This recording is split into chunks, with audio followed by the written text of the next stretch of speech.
services. The second largest industry is warehousing and storage. The third largest employer industry is food services and drinking, which is seasonal, mostly part-time, low-paying, and these are areas that have to be looked at. The fourth largest is general merchandise and stores, not particularly high income as well. Then we come to paper and wood product manufacturing, and then professional and technical services, and administrative and support services, and then food manufacturing. So there are lots of questions to ask in your day-to-day. How do you feel about living in Dunn County? What about that is a draw? What sort of growth would be ideal for Dunn County in the time frame that you're considering? To accommodate that growth, what other kinds of services and amenities will be needed? Is local government in shape to support that? And that's a big question with a lot of pieces. I can only speak to, I have spent the last 35 years in Green Bay, Wisconsin. And as I have come to know other communities across the state, for instance, I admired the fact that Eau Claire had the courage to invest in downtown revitalization at a tricky time. And I was trying to figure out how they had, as a city council, the courage to do that, and I didn't see that in my own hometown.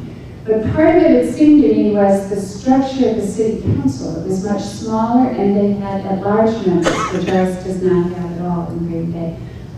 May or may not be relevant in the Menominee, I have no idea, but as you look at your city and your village and township and county structures, it's important to consider how government may need to evolve to support a successful vision of a future. Are you thinking of, in terms of business growth, focusing on a cluster or a mix of industry? What technology do you have, and what technology do you need? There's an interesting community northwest of Milwaukee that's about 45, 50 minutes out, I guess.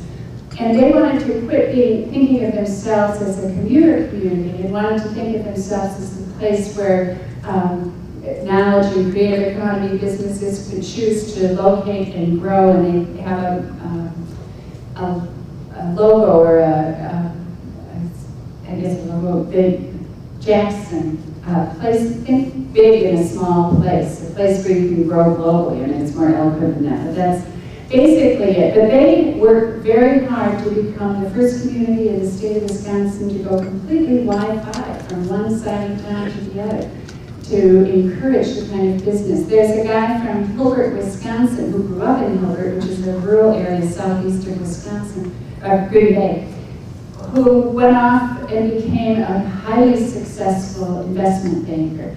And for a long time, his home office was in Geneva, Switzerland, and his branch office was in Dubai. And then he decided to have children, and he came back to Hilbert and helped them invest in their technical infrastructure. And now his home office is in Hilbert, and his branches are in Geneva and Dubai. But those are all possibilities. By the way, Hilbert, Wisconsin did some, or Jackson, Wisconsin, as they looked at ways to become this interesting community and how to do that economically, have some interesting public-private partnerships. Their Park and Rec department partnered with their Boys and Girls Club, and they're able to, with that joint partnership and lower overhead, really expand the programming for children and families in the community. How can the quality of life here be designed to build your store of social capital? How can we ensure that we're growing and developing homegrown talent for a creative, knowledge-based economy? And what do schools in the area need to do to adapt to be sure that you're developing that kind of talent?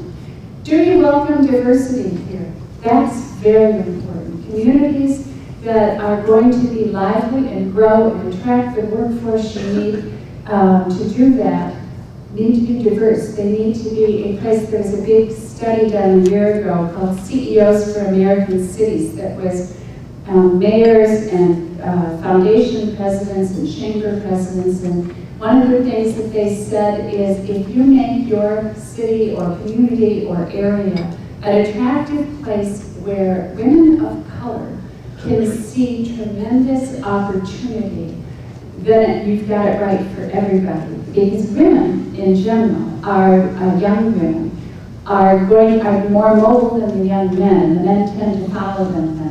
So if you're going to attract bright young people, you better be sure that this is a place where women can see opportunity. And are you better suited to what is called economic gardening or economic hunting? Should you be looking at development through homegrown talent with encouraging entrepreneurial growth or recruiting outside growth? You have some unique opportunities. I told you about the Arts and Prosperity study that will be released in June, actually. And there's another recent study done about arts and rural economic development.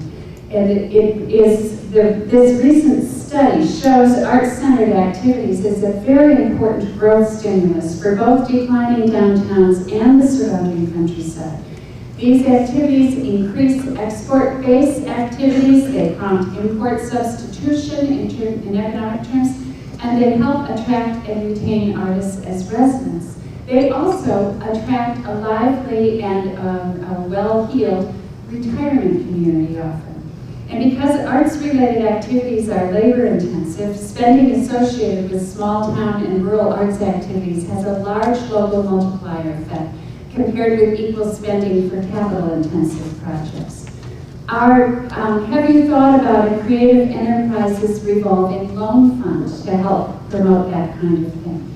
I think there's a tremendous opportunity right at this moment in time, as we have become aware that there is no turning away from the challenge of global climate change, to look at how we can confront that challenge and transform it into opportunity. And in a county that has both rural and manufacturing centers, to look at developing of renewable energy sources.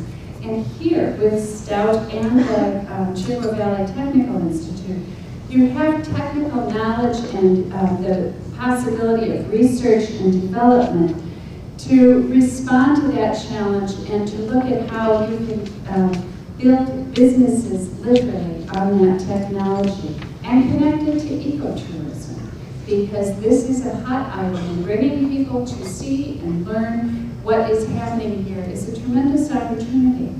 You can think about what has been done in some other places precisely because of what you have with Stout and Chippewa Valley Tech College. If you look at Cambridge, Massachusetts, they have made an investment in capitalizing on the educational institutions there, and for years, every year, they have had a Cyber Arts Festival that has been wildly successful, and now they are adding to it, and at the very same time that they hold the Cyber Arts Festival, they are conducting in small e, Emerging Arts and Technology, Gaming and Creativity Conference, getting into the high-tech production of videos. We just passed a bill to creating the kinds of tax incentives that are going to make Wisconsin a very attractive place for not only movie and TV ad production, but video production. And knowing that that will be in place, and knowing what you have here at Stout, especially, that could be a tremendous opportunity. Because what you have there is a creative intersection between science and technology and art and design. And it's totally unique in this state. So your charge is to consider how first, and this I think is the most important, how to empower the young people in this community.